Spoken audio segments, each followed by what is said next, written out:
Well, Kathleen, what about, speaking about social issues, Rob Portman, senator from Ohio, where there was a gay marriage, an effort to outlaw gay marriage back in 2004 that was a big part of turning out the base for George W. Bush. He had a change of heart on gay marriage this week. This is what he said about it to CNN. I'm announcing today a change of heart on an issue that a lot of people feel strongly about. It has to do with gay couples' opportunity to marry. Now, I've come to the conclusion that for me, personally, I think this is something that we should allow people to do, to get married and to have the joy and the stability of marriage that I've had for over 26 years. I want all three of my kids to have it, including our son, who is gay. Something that he's known about for a couple of years, says it was not a factor, by the way, in Mitt Romney not selecting him to be his running mate. How do you react to that?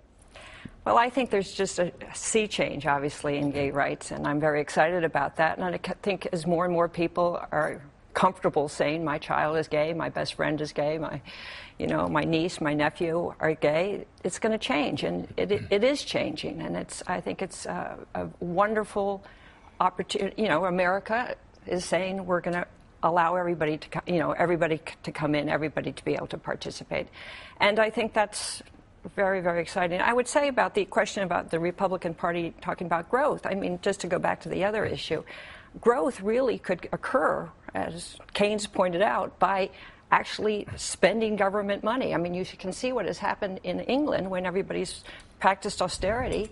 The currency is going down and the unemployment is worse.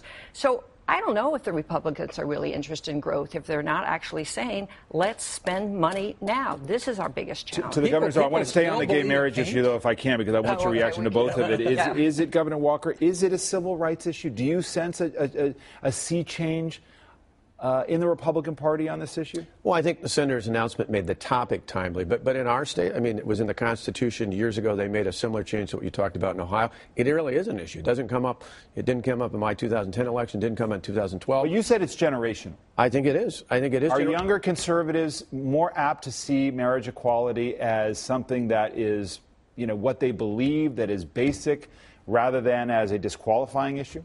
Oh, I think there's no doubt about that. But I think that's all the more reason when I talk about things, I talk about the economic and fiscal crises in our state and in our country. That's what people want to resonate about. They don't want to get focused on those issues. Frank? Well, I think the issue is sensitive, real, a challenge in families and in society. There is a sea change going on. I think federally and certainly at the state level, over the course of the last 20 years, 30 states still have a prohibition against same-sex marriages. And you can see generationally where that has changed. I would hope we wouldn't have one bludgeon federal solution one way or the other. But let the states, which did not happen in the abortion debate after Roe v. Wade, let the states resolve this state by state. My state, Oklahoma, would probably, in fact, have a traditional marriage view. Other states, Maryland, for example, just voted for same-sex marriage. First state in the country. Right. That's very different. And I think that's federalism working as it should. But when it gets down to the question of whether it's a right or not, and I think you're going to see that with the court, this decision. And we're all watching, Anthony Kennedy. Mm-hmm. And we want to know whether we're going to get a decision like we saw with the Lawrence case, where the Liberty Clause is really paramount. And, we do have a declaration, our founding document, which gives us the right to pursue happiness. And we do have a liberty clause, which is you can't take away a person's life, liberty, or property without due process of law. Do we have a due process excuse for denying a person a right to marry someone of their own gender? Do we have that, or is it a right? This is a profound question. We can't just talk about it in practical terms like this. Do you have the right to follow your love? And this is a serious question. And I don't think we get away with it with just day-to-day politics. And I think do you believe that, Governor, there's that right?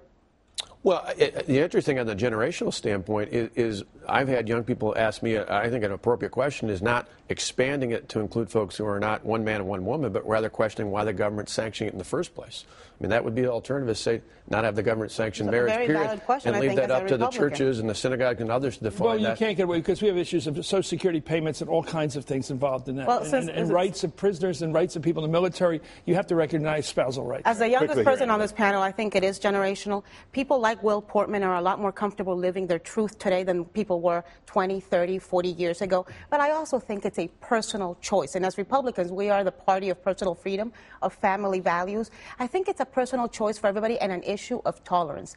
I want people who are pro-traditional marriage to tolerate my views and don't think that makes me less moral or less of a Republican. And I need to tolerate the views of those who think marriage is just a man and a woman, and know that does not make them a bigot. Right. It's a personal choice.